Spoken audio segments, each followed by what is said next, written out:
Orang yang mengungsi itu orang yang kaya-kaya. Hah? Mulai dari yang aman-aman dulu. Ada yang nggak aman berarti ya? Ada dua pertanyaan terakhir sih Pak sebenarnya. Ini kayak cuma adds on question aja sebagai penutup. Kalau Bapak nggak mau jawab juga nggak apa-apa. Itu kan nggak apa. Ini yang pertanyaan yang menakutkan. Berarti yang tahu-tahu aja Pak. Gitu, Iya kan? dong.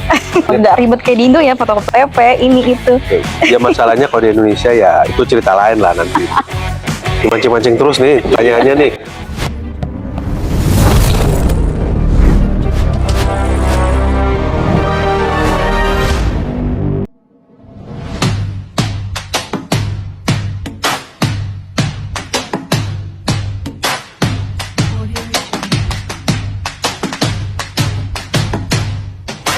Selamat pagi Bapak pribadi Setiawanto selaku Duta Besar Republik Indonesia ya di Slovakia. Dan terima kasih sudah meluangkan waktunya untuk berbincang dan diwawancarai bersama kami pada hari ini. Semoga nggak ganggu waktunya ya Pak. Dalam kesempatan ini kami ingin menggali lebih dalam Pak sebenarnya mengenai isu yang sangat menarik sejak tahun 2022 ya hingga sekarang ini, yaitu tentang bagaimana Slovakia menjalankan prinsip-prinsip kewarganegaraan global melalui kebijakan Lex Ukraine 4 yang merupakan sebuah regulasi yang mengatur pendidikan bagi anak-anak pengungsi Ukraina yang ada di Slovakia juga. Kebijakan ini tuh bukan hanya soal administrasi pendidikan menurut saya Pak, tapi juga menyentuh dimensi hak kemanusiaan dan tanggung jawab global di tengah krisis pengungsi akibat perang. Nah, bersama Duta Besar Bapak, jadi kita ingin tahu nih kayak pendapat Bapak memahami lebih jauh lagi bagaimana negara seperti Slovakia ini menyimbangkan nilai-nilai solidaritas global, hak asasi manusia, serta tantangan domestik dalam menjamin hak pendidikan bagi setiap anak. Kita mulai dari yang aman-aman dulu. Ada yang nggak aman berarti ya? Ada di akhir Pak. Bagaimana pandangan Bapak terhadap kebijakan Slovakia melalui Lex Ukraine 4 ini yang mewajibkan pendidikan bagi anak-anak pengungsi di Ukraina ini? Kalau kita mau pelajari hal ini, kita harus mengetahui what is the history behind the relations between the two, antara Slovakia, Ukraine, yang nanti juga akan menyentuh masalah pendidikan, masalah kemanusiaan, masalah akibat perang. Jadi hubungan antara kedua negara ini sebenarnya we have to go back to zamannya komunis ya. Kan dua-duanya dulu zamannya Cekoslovakia dan zamannya Ukraine masih di dalam Uni Soviet, itu sangat dekat karena mereka sama-sama dalam Pakta Warsawa, sama-sama dalam kelompok Rusia ya, kelompok Uni Soviet. Nah disitulah sudah terjalin semacam solidaritas di antara keduanya. Yang kedua juga mereka adalah bangsa Slav. Bangsa Slavik bukan hanya mereka sebagai ras bangsa Slavik, tapi juga mereka adalah menggunakan bahasa Slav. Meskipun penggunaan hurufnya itu agak berbeda, satu pakai Cyrillic, satu pakai Latin ya. Jadi itu mesti kita tahu kenapa mereka begitu dekat. Ketika terjadi perang, itu solidaritas masyarakat Slovakia itu meningkat karena merasa they are all my family. Oke, gitu. berarti jadi part of it gitu ya? Iya, jadi part of it. Jadi ketika itu kebijakan Slovakia itu terhadap pengungsi itu sangat-sangat generous. Artinya mereka diperkenankan masuk, bahkan mereka kemudian dikasih pekerjaan. Sampai ini ada cerita lain, nanti pekerja Indonesia yang ada di sana harus dipecat untuk digantikan oleh pekerja Ukraine.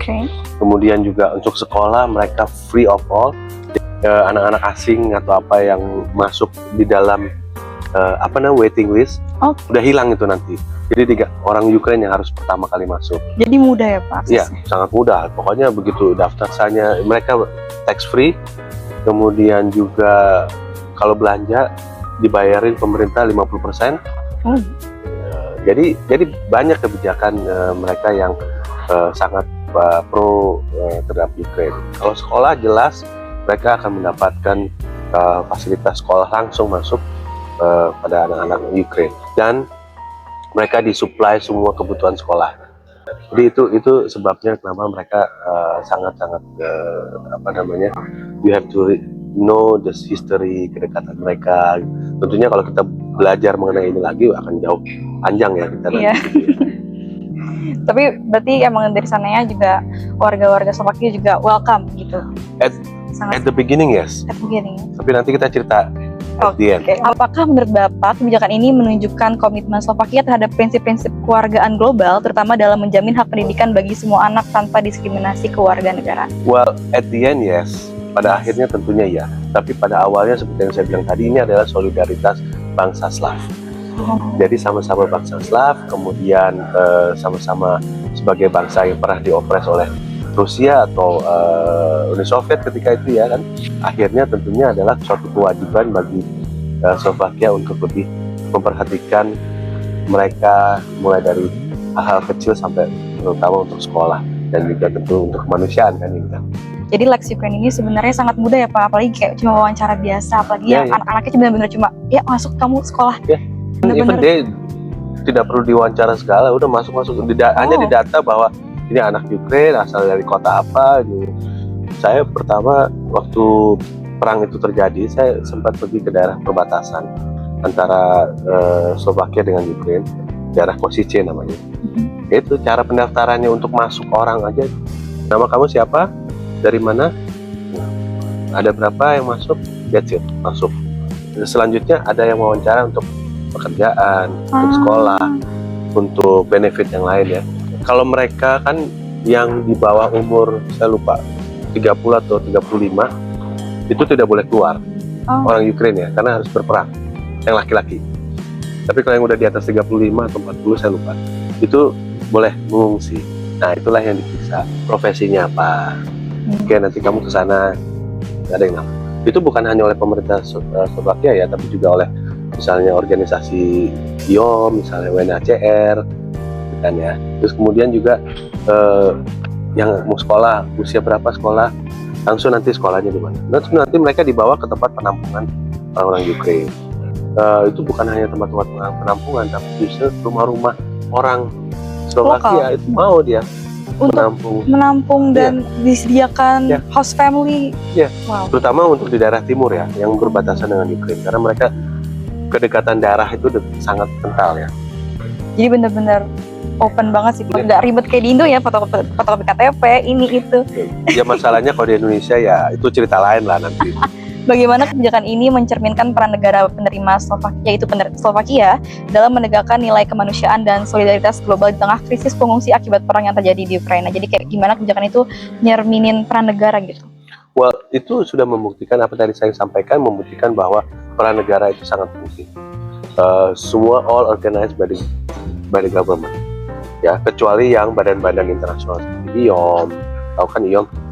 Kemudian UNHCR atau Palang Merah Internasional. Pemerintah Slovakia itu mendirikan pos-pos perbatasan dengan bantuan makanan, bantuan kebutuhan baju atau apa. Itu kan perang itu kan mulai pada musim dingin kan, bulan Februari. Itu sangat berperan. Jadi koordinasinya tuh sangat bagus. Saya tahu yang mengorganisir itu bukan tentara, bukan apa, tapi kalau di Indonesia tuh kayak pemadam kebakaran. Pemadam kebakaran. Kelompok pemadam kebakaran. Kalau di sana namanya HCC ya. HCC itu dia yang mengorganisir. Tapi di bawah dia ada polisi, ada tentara, ada volunteer yang lain, ada organisasi mereka yang lain. Jadi memang mereka yang, karena ini kan darurat dalam arti bukan darurat bencana alam yang tsunami di Aceh gitu ya, bukan ya. Tapi dan para pemadam kebakaran itu kan udah profesional yang menangani pengungsi Bang. Oke, jadi benar-benar saya agak kaget sih Pak, karena ini nggak pernah diomongin di media juga ya soal Lex Ukraine ini. Jadi saya juga sadar kalau everything is actually political if you think about it gitu. Karena government itu sebenarnya lumayan bisa take action, again political will, tapi nggak tahu di negara ini bagaimana ya Pak.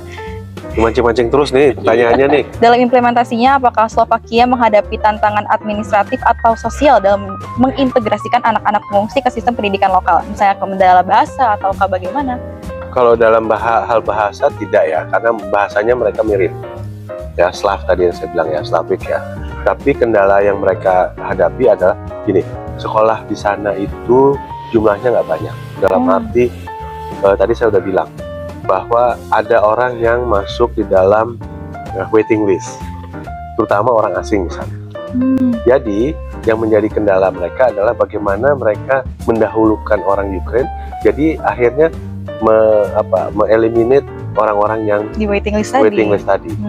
Dan itu bukan hanya terjadi pada orang asing, tapi juga terjadi pada orang-orang lokalnya. Lokal sendiri. Terjadi misalnya ketidaksenangan terhadap pemerintah, karena itu kebanyakan kan di daerah timur ya, di mana fasilitas daerah timur itu lebih kurang daripada fasilitas di daerah barat. Kalau kita lihat peta Cekoslovakia, yang daerah barat itu lebih dekat ke Ceko, di mana pemerintahan Cekoslovakia itu awalnya kan di Praha, lebih dekat ke itu. Jadi itu lebih mendapat fasilitas dari dulu. Sementara yang timur, yang dekat berbatasan dengan Polandia dan Hungari dan Ukraine, itu ibaratnya daerah tertinggal lah. Gitu. Nah itu kendalanya di situ. Jumlah sekolahnya kurang, gurunya juga kurang ketika itu. Misalnya idealnya satu kelas itu 10 atau 15 atau 20. Mungkin ketika itu awal-awal perang itu bisa 50 gitu. Wah itu berasa banget ya Pak? Ya, tapi artinya mereka sudah memenuhi kewajiban mereka untuk pendidikan anak-anak pengungsi, tapi ya apa adanya. Bakal ada sisi yang mungkin orang-orang suka juga ya Pak dengan kebijakan-kebijakan seperti itu sebenarnya. Iya, itu nantinya pada 1 tahun kemudian itu kebijakan itu akan berubah. Oke, jadi memang sebenarnya ketika saya lihat lagi Lex Ukraine ini benar-benar berubah sih tiap tahunnya ya. Oke, jadi kayak seperti penyesuaian dan tetap ada ketimpangan ternyata di Slovakia. Ya bukan ketimpangannya, tapi karena jumlah pengungsi Ukraina juga berkurang kan. Intinya Slovakia itu is not their tujuan. Tujuannya itu lebih banyak ke Polandia atau mungkin ke Hungari. Karena Slovakia itu negara kecil. Penduduknya juga nggak begitu banyak, jadi penduduknya cuma 5,4 juta. Jadi fasilitasnya kurang, kemudian juga mungkin bantuannya kurang kalau dibandingkan dengan Polandia atau mungkin ke Eropa Barat yang lain.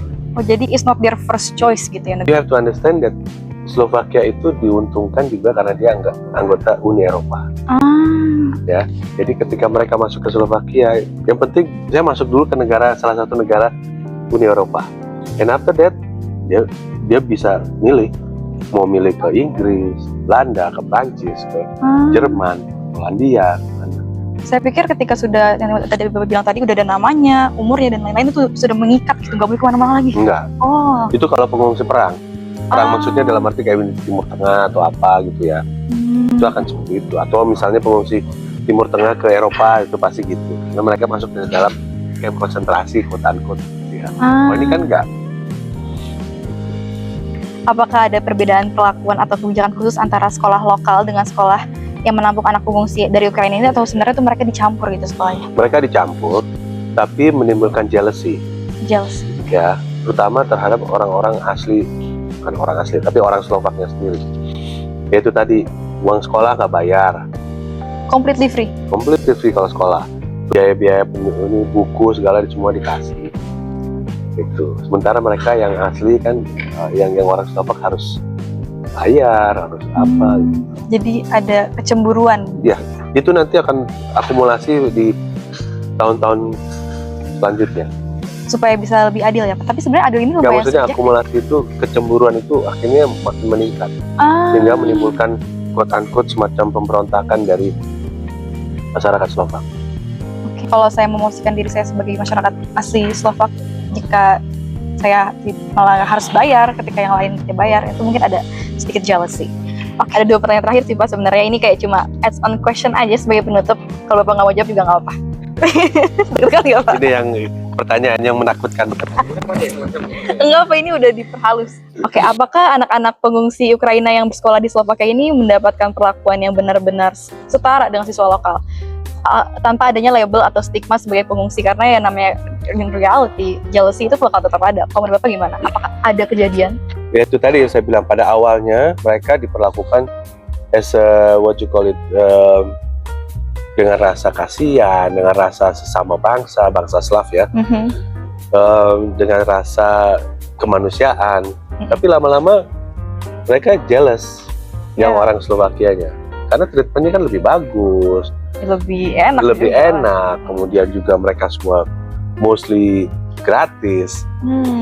Nah, pada akhirnya juga menimbulkan cemburuan. Ya, wajar lah kalau kita cemburu itu. Nggak usah dengan Ukraine dengan Slovakia, tapi misalnya orang-orang Timur Tengah datang ke Eropa. Awal-awalnya kan mereka very very welcome. Tapi lama-lamanya enggak lah. Iya sih. Nyusahin nih. Iya. Wah, bapak saya belum kerja. Ini orang Ukraine begitu datang langsung dapat kerjaan. Iya kan? Iya, betul. Gitu.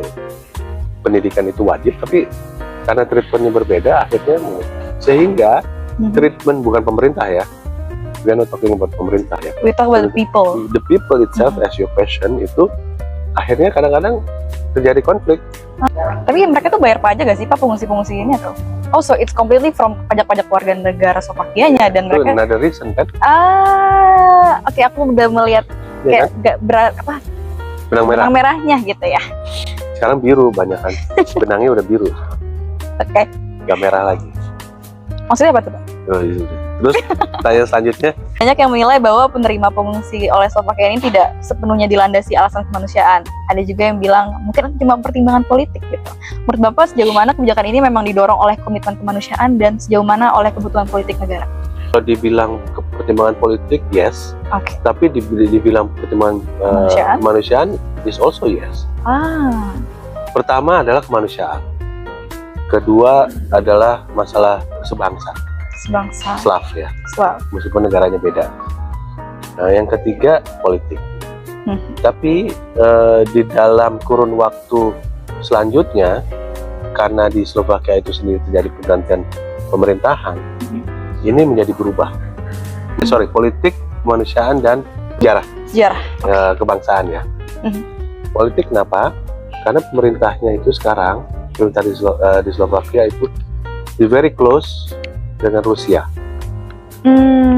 ya, sehingga kebijakannya itu juga mulai berubah. Karena menyesuaikan dengan siapa yang kerjasama gitu ya? Ya, kalau dulu dua pemerintahan sebelumnya, ketika ini masih perang terjadi, whatever it is, pokoknya harus bela Ukraine.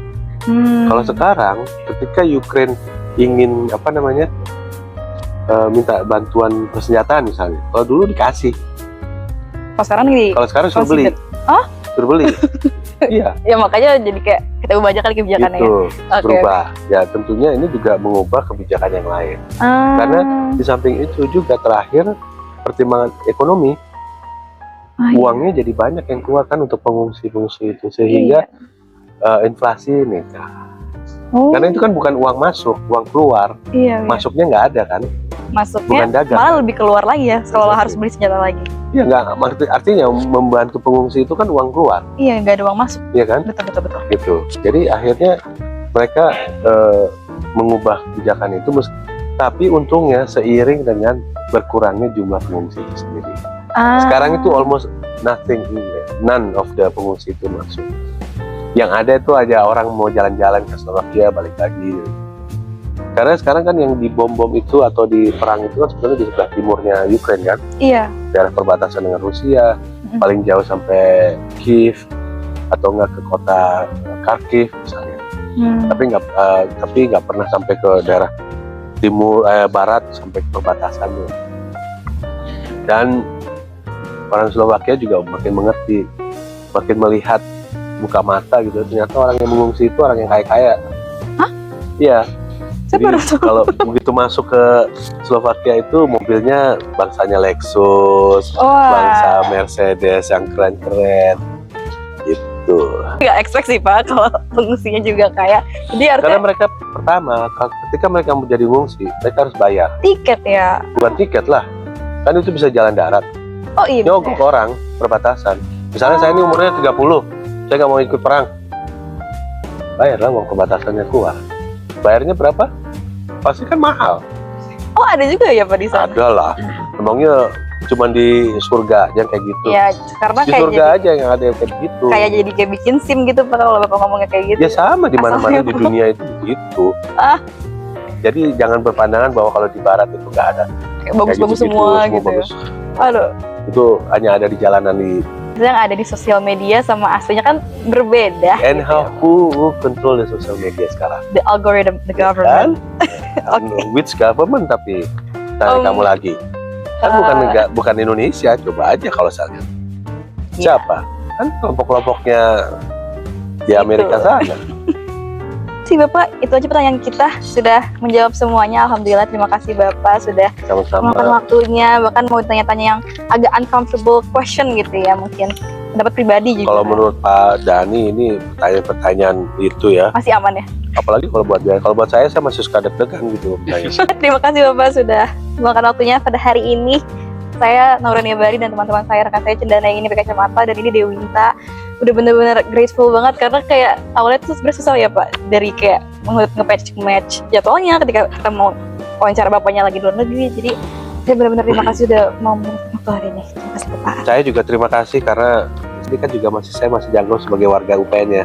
Terima kasih sekali atas ini juga, tentunya buat saya suatu kebanggaan bisa merefresh, bisa memberikan manfaat buat teman-teman di UPN. Terima kasih sekali. Thank you. Thank you. One is the loneliest number that you'll ever do.